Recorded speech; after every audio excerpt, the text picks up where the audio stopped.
The reason why I did this research, and it's entitled "Dying 15 Years Early: What Can Traveller Men and Relevant Agencies Do?"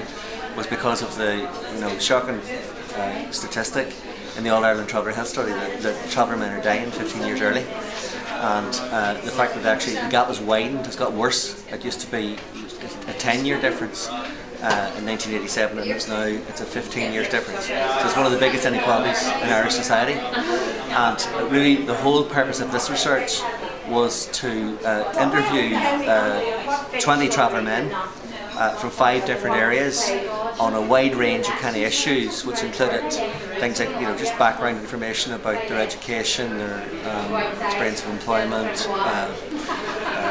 their experience of trades. There was another section on lifestyle, looked at diet, health promotion, cholesterol, exercise. There was another on drugs and alcohol. There was another section then on mental health, which looked at domestic violence. It looked at culture, the impact of culture, the impact of discrimination on your health and stress.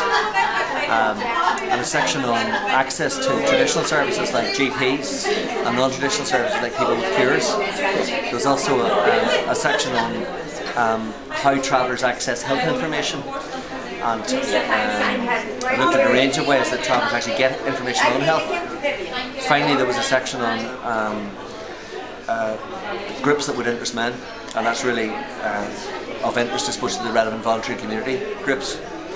So we took, as I say, all those findings across those 7 sections. I interviewed 20 men, and then I took it to a number of agencies, which would have included the Trust, the Board, the Public Health Agency, Southern Regional College, Southern Education and Library Board, the Quality Commission, and they then commented, a number of people in focus groups, on what agencies should be doing to improve life expectancy amongst travellers. And there's a report then came together, and that actually sums up the findings and the research and future recommendations, conclusions and recommendations. And we've produced a DVD which will be available through the Safe and Well website for anybody who can see it on the internet.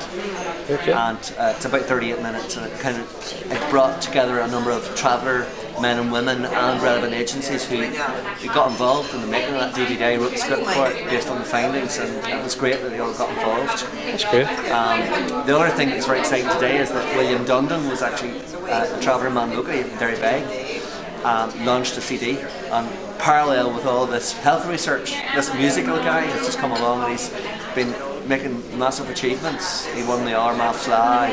He came second in the big runners-up in a competition up in Portland, Owen, County Antrim at the weekend.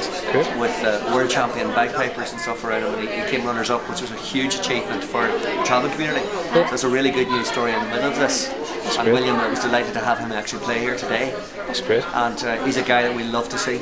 Around Mullaband, we'd love to see him come into the local session, see him involved in a bit of music there. So that's just a nice fusion together of the two things. That's perfect. Is that all right? Thanks very much, Fergal.